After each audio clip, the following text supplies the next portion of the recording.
तो फिल्म की शुरुआत में हमें जापान की एक पौराणिक रानी के बारे में बताया जाता है। उस रानी के पास जीवन और मृत्यु देने की शक्ति थी। उस रानी ने जिसे भी छुआ वो मर जाती थी। अब उनके सेनापति ने उस रानी को दूर जाकर पहाड़ों के नीचे दफन कर दिया ताकि उसकी बुराई और न फैल सके। रिचर्ड उसकी कब्र की तलाश करने लगा। वो इतना पागल हो गया था कि उसे अपने परिवार की भी परवाह नहीं थी। रिचर्ड की एक बेटी जिसका नाम लारा था, जिसे उन्होंने अकेला छोड़ दिया था। और अब हम लारा को देखते हैं जो बॉक्सर बन गई थी। साथ ही वहां के मालिक वहां आकर कहते हैं कि आपकी सदस्यता शुल्क अभी बाकी है। यहां से हमें लारा की कहानी के बारे में पता चलता है कि लारा के पिता रिचर्ड थे जो रानी की तलाश में गए थे, कभी वापस नहीं आए। और उसके बाद वहां की महिला ने घोषणा किया कि उसकी मृत्यु हो गई है। लेकिन लारा के पास पैसों की कोई कमी नहीं थी। उसके पिता उसके लिए बहुत सी संपत्ति छोड़ गए थे। लेकिन वो यह मानने को तैयार नहीं थी कि उसके पिता की मृत्यु हो चुकी है। उसके पिता के बिजनेस पार्टनर ने भी उसे बार बार समझाया, लेकिन फिर भी लारा ने प्रॉपर्टी के पेपर्स पर साइन करने से मना कर दिया। उसे अब भी उम्मीद थी कि उसके पिता जीवित हैं। अंत में उसके पिता का बिजनेस पार्टनर कागजात पर हस्ताक्षर करने के लिए मना लेते हैं। अगर उसने ऐसा नहीं किया होता, उसकी सारी संपत्ति नीलामी में चली जाती। उसी समय जब वो कागजात पर हस्ताक्षर कर रही थी, उसे ये भी पता चला कि उसके पिता उसके लिए एक जापानी पहेली छोड़ी थी। उस पहेली को हल करने के बाद उसे पहेली से एक गुप्त सूचना मिलती है। जब वो इस नोट को पढ़ती है तो वो तुरंत अपना दिमाग चलाती है और उस स्थान पर चली जाती है। वो पता उनके पिता की कब्र का था। अब जब वो वहां जाती है तो अपने पिता के नाम का पहला अक्षर दबाती है, और जब वो प्राप्त हुई चाबी को लगाती है, उसे खोलती है, तो वहां एक गुफा का द्वार खुलता है। वो वहां जाती है और पता लगाती है कि उसके पिता अपना ज्यादातर समय कहाँ व्यतीत करते थे। तभी लारा को एक कैमरा भी मिलता है जिसमें उनके पिता का मैसेज रिकॉर्ड किया गया था। जब लारा ने उस वीडियो को देखा तो उनके पिता उनसे कह रहे थे कि वो ये साबित करने के लिए निकले हैं कि सुपर नेचुरल पावर होती है या फिर नहीं। तभी मुझे जापान की रानी के बारे में पता चला और मैं उसकी तलाश में निकल पड़ा। तुम्हारी मां को खोने के बाद मुझे बहुत परेशानी हुई थी और इसलिए मैं रानी की समाधि को खोजने गया था ताकि मैं तुम्हारी मां को आत्माओं की दुनिया से वापस ला सकूं। और अब तुम्हें मेरा ये काम करना होगा। तुम्हें रानी से संबंधित सभी जानकारियों को नष्ट करना होगा ताकि वो कभी किसी गलत व्यक्ति के हाथ न लगे। अब जब लारा इस मैसेज को सुनती है तो सभी चीजों को देखने लगती है। अब जब लारा को सारी जानकारी मिलती है तो उसे पता चलता है कि किसने उसके पिता की मदद की। अब वो अपने पिता के कुछ सामान पैसे उधार लेती है और हांगकांग के लिए निकल जाती है। और वो तुरंत उस जहाज की तलाश शुरू कर देती है जहां उसके पिता को आखिरी बार देखा गया था। लेकिन जब लारा जहाज की तलाश कर रही थी तो कुछ चोर वहां गए और उसका बैग चुरा लिया। लेकिन उन चोरों ने गलत लड़की का बैग चुरा लिया। लारा उन चोरों का पीछा करती है। वो अपने बॉक्सिंग स्किल से उन्हें हरा देती है और अपना बैग वापस करने के लिए मजबूर करती है। लेकिन अब लारा को वो जहाज भी मिल गया। जब लारा जहाज के मालिक से बात करती है तो जहाज का मालिक उसे बताता है कि मेरे पिता ने तुम्हारे पिता की मदद की थी, लेकिन तुम्हारे पिता की सहायता करके मेरे पिता कभी नहीं लौटे। मुझे नहीं पता कि वो जिंदा है या मर गए। अब लारा जहाज के मालिक से कहती है कि हम दोनों अपने पिता को एक साथ ढूंढ सकते हैं, क्योंकि लारा को इस आइलैंड के बारे में अपने पिता की जानकारी से पता चला था। लेकिन लारा को यह नहीं पता था कि वो आइलैंड कितना खतरनाक है। इसलिए जहाज के मालिक ने वहां जाने से मना कर दिया। लेकिन जब लारा जहाज के मालिक को कुछ पैसे देती है, लेकिन जहाज के मालिक का काफी कर्ज था। जब वो कुछ पैसे देखता है तो वह भी लारा की मदद के लिए तैयार हो जाता है। यात्रा के दौरान लारा अपने पिता की सभी पहेलियों को हल करती है, जिसमें उसे पता चलता है कि उस रानी हिमिको के पीछे एक और दुष्ट समूह था जो उसकी तलाश कर रहे थे। अब जब पहेलियों को सुलझाते हुए लारा सो गई तो वो एक झटके में जाग गई, क्योंकि उनका जहाज टापू पर पहुंच गया था और वहां बहुत खतरनाक लहरें थी। अब जब जहाज का मालिक अपने जहाज पर काबू नहीं रख पाता है तो वो लारा को जहाज से कूदने के लिए कहता है। लारा अपने पिता के सारे कागजात जमा कर रही थी। इसी बीच एक लहर आती है और लारा को अपने साथ ले जाती है। लेकिन वो तूफान इतना खतरनाक था कि लारा उस तूफान से बचते हुए समुद्र में कूद गई और उसका जहाज एक पत्थर से टकरा गया। उसके जहाज के टुकड़े टुकड़े हो गए। जब लारा को होश आया तो वह एक ग्रुप के सामने थी। उस ग्रुप का लीडर लारा से कहता है कि रानी की कब्र खोजने के चक्कर में मैंने तुम्हारे पिता को मार डाला।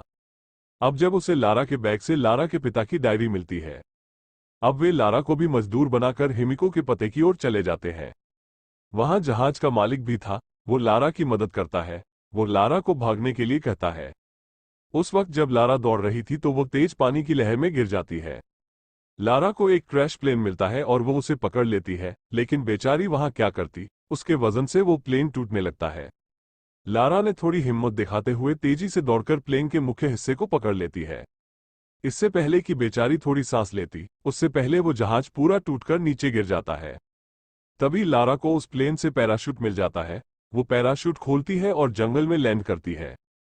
रात का समय था और उसे जंगल में कोई भी दिखाई नहीं दे रहा था जो उसकी मदद करे। तभी एक आदमी उसे देखकर भाग जाता है। लारा ने जब उसका पीछा किया तो यह आदमी कोई और नहीं बल्कि उसके पिता थे। इतने सालों बाद अपनी बेटी को देखकर लारा के पिता बेहद खुश हैं। वे रो रहे थे, लेकिन जब सुबह हुई तो लारा ने अपने पिता से कहा कि वे उसके किताब ले गए हैं जिसमें सारी जानकारी थी। ये सुनकर उसके पिता बहुत परेशान हुए। उन्होंने कहा, लारा, तुमने मेरा संदेश नहीं सुना। मैंने उसमें कहा था कि तुम्हें इन चीजों को नष्ट करना होगा, और अब तुम जानते हैं कि पूरी दुनिया खतरे में है। अब लारा तेजी से उनकी ओर दौड़ती है और अपने तीरों से उन पर हमला कर देती है। उन लोगों को समाधि मिल जाती है, लेकिन वे नहीं जानते थे कि इसका प्रवेश द्वार कैसा है।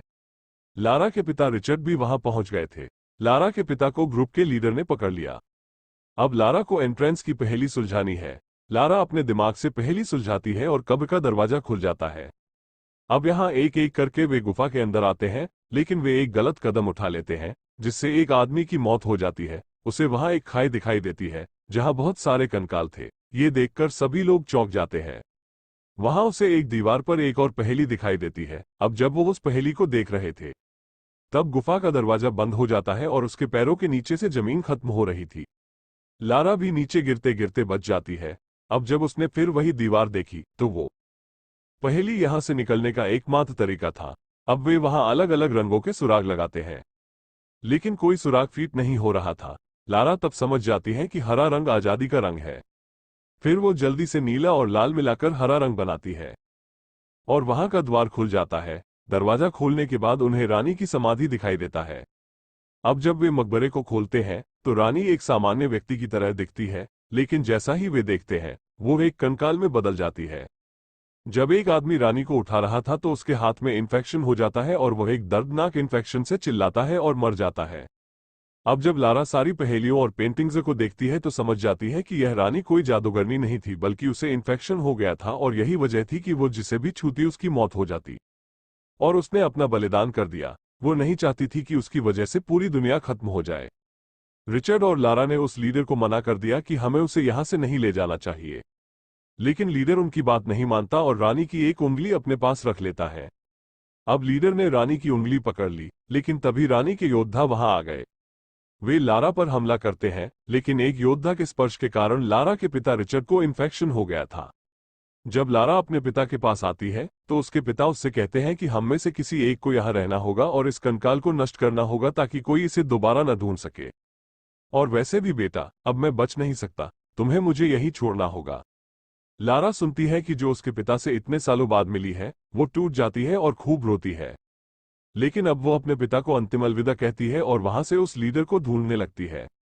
लारा को उस लीडर का पता चलता है। लारा उसकी खूब पिटाई करती है, लेकिन वो लीडर लारा की भी पिटाई कर रहा था, वो लीडर जो रानी की उंगली लाया था। लारा उस लीडर के मुंह में उंगली डालकर कंकाल के बीच में फेंक देती है। फिर वहां सभी कंकाल फट जाते हैं। लारा तेजी से दौड़ती है और वह अपनी गति से द्वार की ओर आ जाती है और फंस जाती है। लेकिन वो भाग्यशाली थी कि वहां उसी जहाज का मालिक था और उसने उसकी जान बचा लेता है। अब वहां एक हेलीकॉप्टर आ गया था। अब हेलीकॉप्टर को हाईजैक करने के बाद सभी लोग टापू से बाहर निकल आते हैं। अब लारा को हमें लंदन में दिखाया गया है, जहां उसने अपने पिता की सारी संपत्ति स्वीकार कर ली थी। अब जब लारा अपनी कंपनियों की सूची देख रही थी तो उन्हें एक ऐसी कंपनी के बारे में पता चला जो अलौकिक कलाकृतियों को हासिल कर दुनिया पर कब्जा करना चाहती थी। और उस कंपनी की मालकिन कोई और नहीं बल्कि वही महिला थी जो उसके पिता की बिजनेस पार्टनर थी, जिसे हमने फिल्म की शुरुआत में देखा था। यह उस बिजनेस पार्टनर एना का काम था कि वो लारा को बिजनेस में व्यस्त रखे ताकि वो उसके काम पर ना आ सके। और अब जब लारा को सब कुछ पता चल गया तो उन्होंने ठान लिया कि वो उनका मुकाबला करेगी और ऐसा कभी नहीं होने देंगी। और इसी के साथ ये फिल्म यहीं खत्म हो जाती है। पूरा देखने के लिए